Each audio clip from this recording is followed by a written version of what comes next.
right now. Pittsburgh's best sports show is about to begin. Call us or tweet us. We got things to talk about on the Ireland Contracting Nightly Sports Call. Thank you very much, Paul, for the seamless handoff, and welcome to the Ireland Contracting Nightly Sports Call. We take your calls, tweets, and opinions right here at 412-575-2600. Do so until 11 o'clock tonight. Let us know what you think. Bob Pompeani joined tonight by Andrew Fillipponi of Sports Radio 93.7 The Fan, at KD Pomp, at The Pony Show.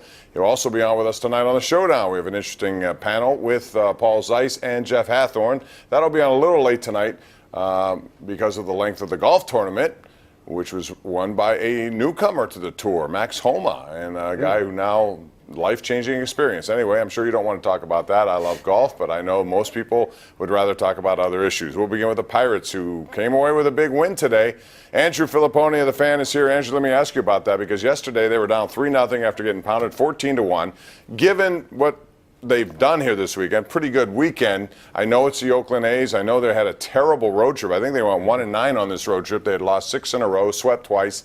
However, the Pirates did a pretty good job when they had to. What they ended up doing, Bob, was avoiding a disaster, right? Because if they had lost a home series to a last-place team and in the process watched Jamison Tyone get shut down for 4 weeks and Keona Kela, who was another one of their big trade deadline acquisitions, leave a game with shoulder discomfort, then you start to feel like the sky is falling, right, Bob? I mean, you're going to have this mini series with Texas coming up, but then after that, you get on the road again and go to St. Louis, who's in second place now, and Arizona, who came in here and swept you earlier. So it was not a great series because of the injuries, but at least you didn't avoid a total disaster.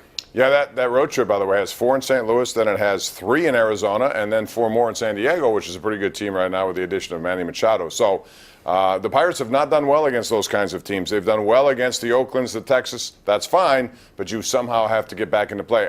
Give them credit, though. They're 16-15 with a lot of injuries at this point. We'll see how far they can continue to stay in the race. Meantime, the Cubs, as you mentioned, on a roll. They got off to a horrendous start, but they have been one of the best teams in baseball ever since, and now they're in first place. And right. And so now you wonder, the division is starting to kind of go according to plan, is it not? I mean, the Pirates have a winning record, and yet they're looking up at 3 teams in the division. And, Bob, isn't that what everybody expected this year? Pretty much. I mean, you know, I know you hate to make predictions, but this season... But that was mine, 4th place and an over 500 record. But has this season not gone exactly to plan? Well, you pitched not with 14 injuries. If you put that into play, I think it's actually done better than you would have expected for 31 games, right? I mean, with all the injuries they've had, would you have expected 16 or 15? Probably not, but like you've laid out, they had a very easy schedule for the first month of the year.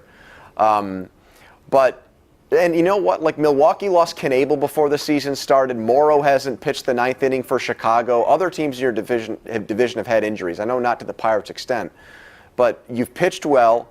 You haven't hit the ball really all year, other than Josh Bell maybe, and Brian Reynolds since he got called up. And that's pretty much what we expected, right? That they were going to be a can-pitch, no-hit team and probably be 4th place in the division. And here we are on Cinco de Mayo, and that's exactly what's happened. All right, we'll talk more about the Pirates. We'll take your calls on that. Again, it's 412-575-2600. Another trending topic this week, just because the Penguins have been out of it for so long, is what they do in this offseason. Jim Rutherford hinted there would be change.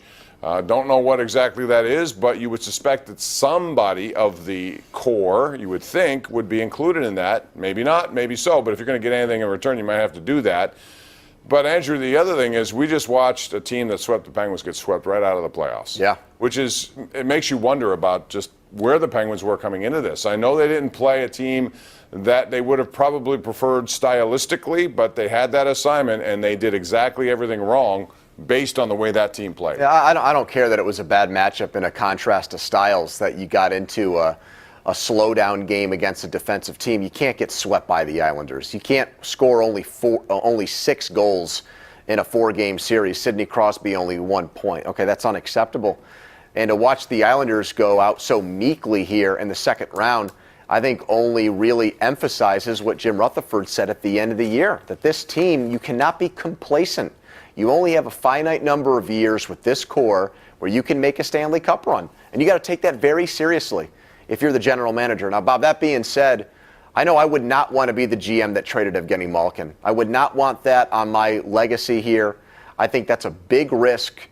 It's really hard when you're trading the star player who's won an MVP, a Conn Smythe, and 3 Stanley Cups. I think it's hard to get the better end of that deal. And I know Jim Rutherford likes to gamble and roll the dice, but that's one bet I would not want to make. There are a lot of things I do think should be on the table, but I would not want to trade Evgeny Malkin. We'll talk more about that. We'll also take your calls on the Kentucky Derby and what you saw happen there. And replay has sort of changed the entire world. And we saw something that we never, ever saw there. And it took 22 minutes to figure it all out. 412-575-2600. That's the number to call. We'll be back with your opinions right here live on the Ireland Contracting Nightly Sports Call.